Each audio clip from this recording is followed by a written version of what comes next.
So what is it you do? I'm a driver. مرحب كيفكن يا أحلى عيلة؟ الفيلم اليوم أكشن ورائع جدا لدرجة إنه قلبك ممكن يتجمد للحظات. بس نزر اللايك ويلا نبدأ. وبيبدأ مع عصابة مسلحة أمام البنك اللي رح يسطوا عليه، ومنتعرف على الشوفير وبيكون شاب لطيف كتير ومسالم على الرغم من انه بيشتغل مع عصابات خطيرة، واسمه بيبي وبيحب يسمع موسيقى طول الوقت ويسوق سيارات بجنون.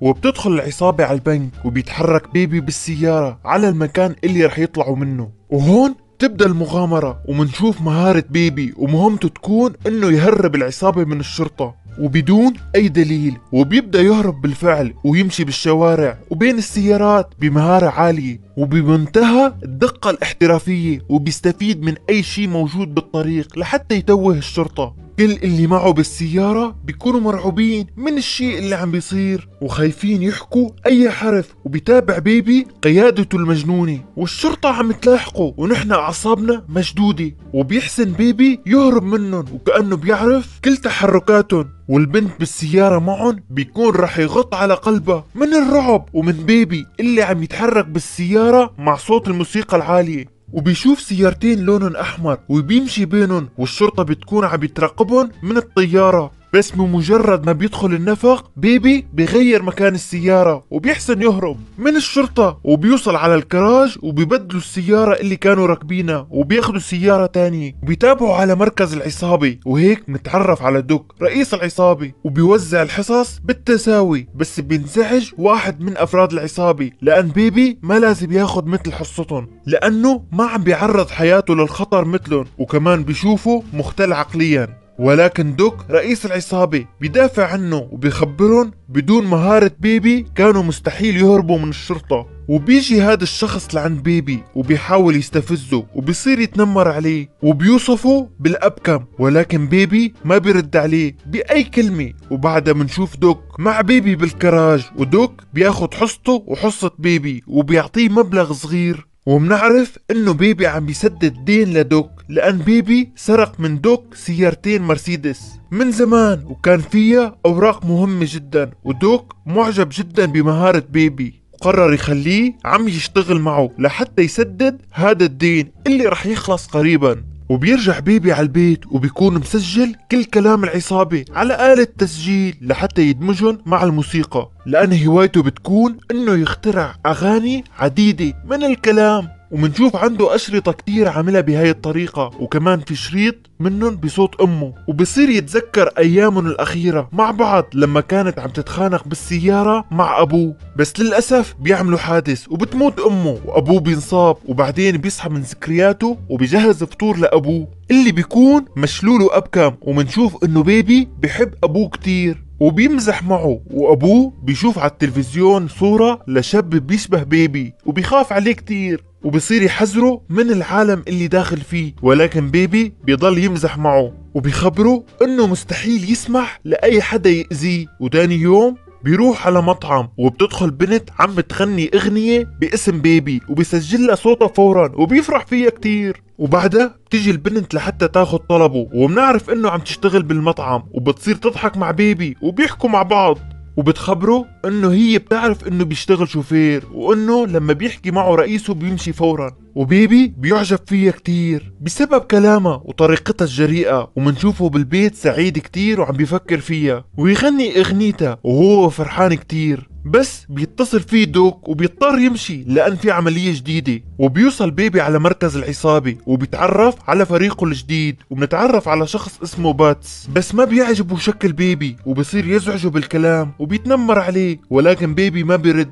ودوك بيخبرهم انه بيبي محترف جدا وانه بيعرفه من 10 سنين وهو الشخص الثابت الوحيد بكل عملية، على الرغم انه شكله ما بيوحي انه مجرم. ولما بيسألوه عن السماعات دوك بيخبرهم انه بيبي تعرض لحادث لما كان صغير، وبيضل يسمع موسيقى لحتى يغطي على صوت الطنين اللي بيسمعه دائما. وبعدها بيشرح لهم دوك الخطة الجديدة وطريقة دخولهم وهروبهم، ولكن باتس بيعترض وبيخبره انه بيبي ما سمع ولا كلمة لانه حاطط سماعات وهو مستحيل يأمن فيه. ولكن بيبي بيكون عنده مهارة عالية بقراءة الشفاه، ولهيك بيعيد كلام دوك بالكامل وكأنه حافظهم من سنين. ودوك بيفرح فيه كتير، وبيجي وقت العملية وبيوصلهم بيبي. ولكن وقت الهروب بيبي بيتوتر لأن بيشوف ضابط مقتول، وبيستغل الحارس لحظات توتر بيبي وبيصير يطاردهم. ولما بيقرر باتس يخلص على الحارس، بيبي بيمنعه وبيتحرك بالسيارة بشكل خطير لحتى يمنعه. وبيكون بيبي عم يتحرك بشكل مجنون جدا لدرجة انه بيخلي السيارة تمشي على دولابين. وبالنهاية بيحسن يهرب من الشرطة، وواحد من المجرمين بيخبرهم انه نسي سلاحه بمكان العملية، وبهالحالة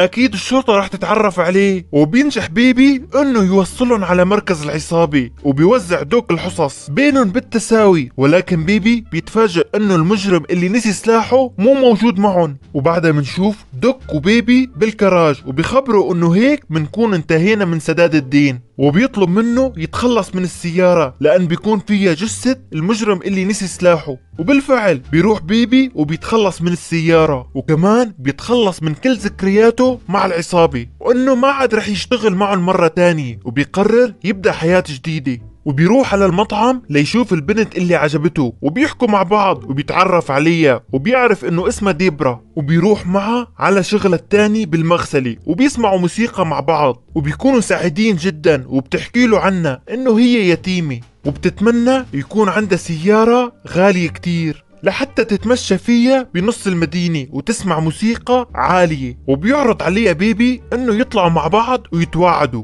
ومنشوف بيبي مع أبوه عايش حياة طبيعية بعيدا عن دوك وعالم الجريمة، وبصير يشتغل ديليفري بمطعم بيتزا، وبصير يجمع مصاري من شغله الجديد. وبياخد حبيبته بالرحلة اللي كانت عم تحلم فيها، وبيمشوا وسط المدينة بسيارة غالية، وبيسمعوا موسيقى بصوت عالي، وبيوصلوا على المطعم وبيمضوا وقت ممتع جدا، وبيضحكوا كتير وبيتسلوا، ولأول مرة بيعملوا علاقة وكذا مزا. اللي فهم يكبس لايك. وتاني يوم بيروحوا سوا على المطعم وبياكلوا برجر، ولما بيطلبوا الحساب بيخبرهم الجرسون الحساب مدفوع. وهون بيبي بيشوف دوك وبيعرف انه هو اللي دفع الحساب، وبيروح ليحكيه وبيسأله اذا عم بيراقبه. ودوك بيخبره انه محتاجه معه بعملياته، وانه بيعتبره جالب الحظ لان هو موجود معه بكل العمليات الماضية. ولما بيبي بيحاول يرفض، دوك بيهدده انه ممكن يخلص على ابوه وعلى حبيبته. وهون بيبي بيضطر انه يكفي عمل مع دوك، وبعدها بيروح لحتى يوصل حبيبته. بيكون مزعوج كتير وبيخبرها انه خايف يكون مو مناسب لإلها، بس هي بتخبره انها بتشوفه انسان طيب وكتير حابة تكفي حياتها معه.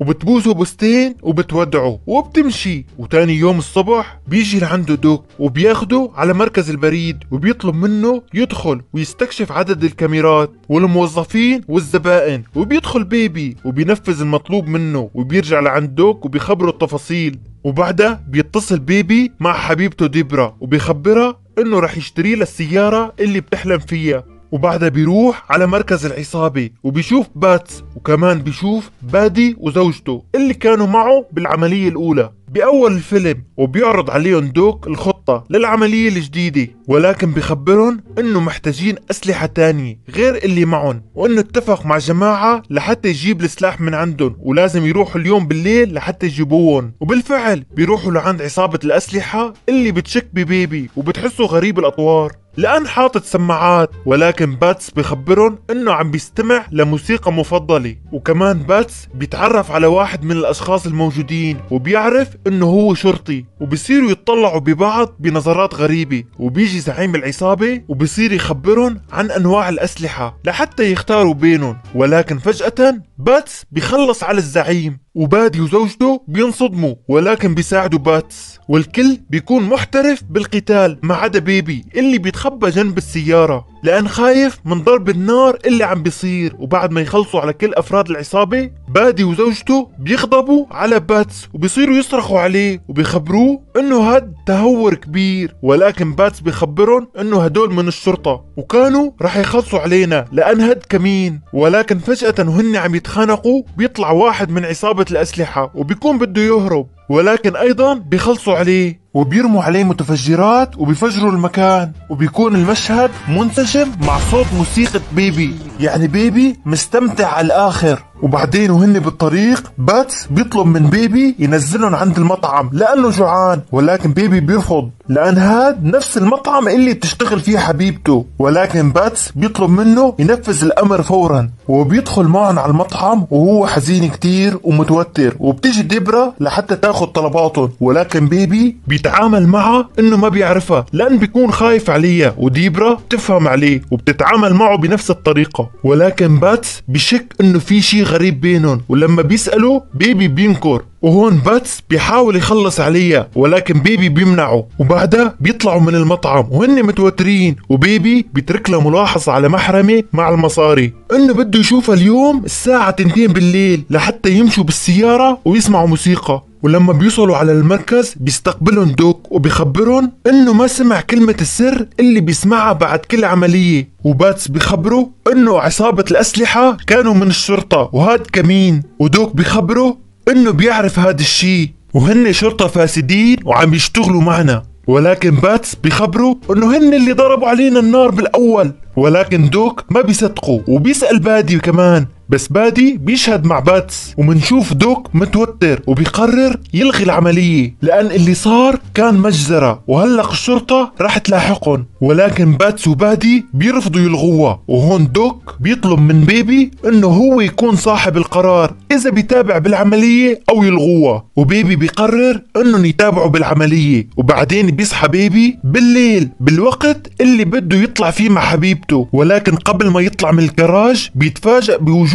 بادي وما بيسمح له يغادر. وبيخبره انه بكفي انا متوتر من باتس وما بدي اتوتر منك كمان. وفجأة بيطلع باتس جنبه بالسيارة وبيسمعوا التسجيل اللي كان عم بيسجلهم اياه. وبيبي بيحاول يفهمهم انه مجرد هواي ولكن ما بيردوا عليه وانه هاد تبرير سخيف، لهيك باتس بيضربه وبيبي بيفقد الوعي. ولما بيصحى بيشوف وصلوا لكل الشرطان اللي كان عم بيسجلها، وبيبي بيخاف على ابوه. وباتس بيخبره انه ضربه ولكن ما موته. وبعدين بيسمعوا التسجيلات وبيتأكدوا انه هي مجرد هواي بالفعل بعد ما كانوا مفكرينه عم يشتغل مع الشرطة. وبعدين بيسمعوا تسجيل بصوت حبيبته. وباتس وبادي بيعرفوا انه هاي قرصونة المطعم اللي حكالهم انه ما بيعرفها. ودوك بيكون رح يطالعوا من عملية بكرة، ولكن بيبي بينزعج وبيرفض وبيصمم انه يكمل العملية معهم. ودوك بيفرح فيه. وتاني يوم بتوصل العصابة على مركز البريد، وبيوقف بيبي بالمكان اللي رح يهربوا فيه. وبيشوف ست عم تقرب من المكان، فبيحاول يحذرها بنظراته وبيطلب منها تبعد. والست بتخاف وبتنادي الشرطي بنفس الوقت اللي بتطلع فيه العصابة. ولهيك باتس بيخلص على الشرطي. وهون بيبي بينصدم وبيتوتر وما عاد بيتحرك،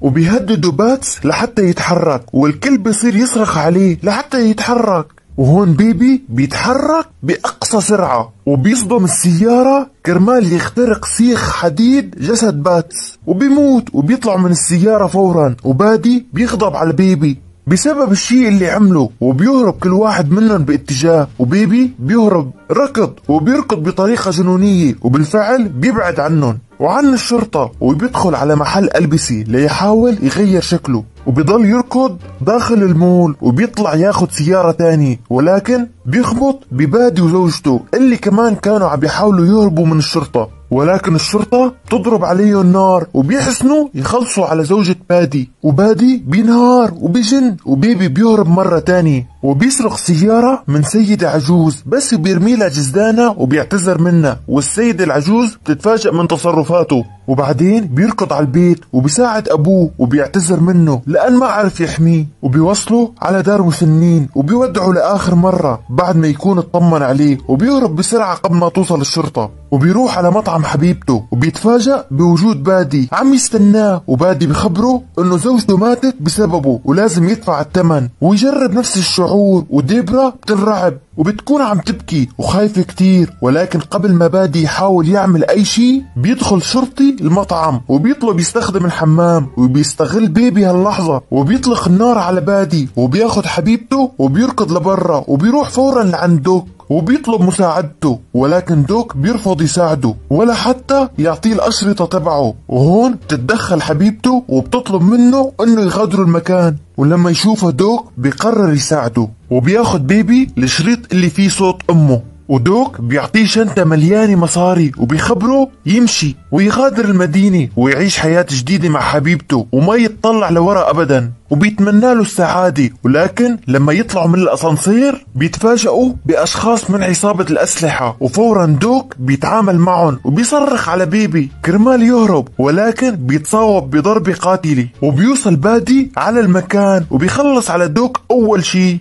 ولكن بيبي بيقرر انه يواجه بادي لحتى ينهي الامور معه وما يضل شي يربطه بالماضي. وبتدور بينهم معركة خطيرة بالسيارات، ولكن لأن بيبي سائق بارح ما حدا بيحسن يغلبه بالقيادة، وبيصدم سيارة بادي لحتى توقع عن المبنى. ولكن بادي لأن بيعرف مهارة بيبي بيكون نزل من السيارة قبل ما توقع، وبيحاول يخلص بيبي من أغلى شي بيملكه، وبيضرب رصاصتين عند أذان بيبي وبيخليه يفقد السمع بشكل جزئي. وبعدين بيحاول يخلص على حبيبته، ولكن ديبرا بتفاجئه وبتضربه بحديدة على ايده وبتوقعه عن المبنى، وبيغمى على بيبي من شدة الألم. وبعد ما يصحى بيشوف الكابوس انتهى وديبرا عم بتسوق السيارة حده، وبتكون مشغلة الصوت الخاص بأمه وبتخبره انه صوت امه حلو كتير. وبعدين بتطلع الشرطة بوجهن، ولما تحاول ديبرا تهرب بيبي بيوقف السيارة لحتى يحمي ديبرا، وبعدين بينزل وبيسلم حاله بهدوء.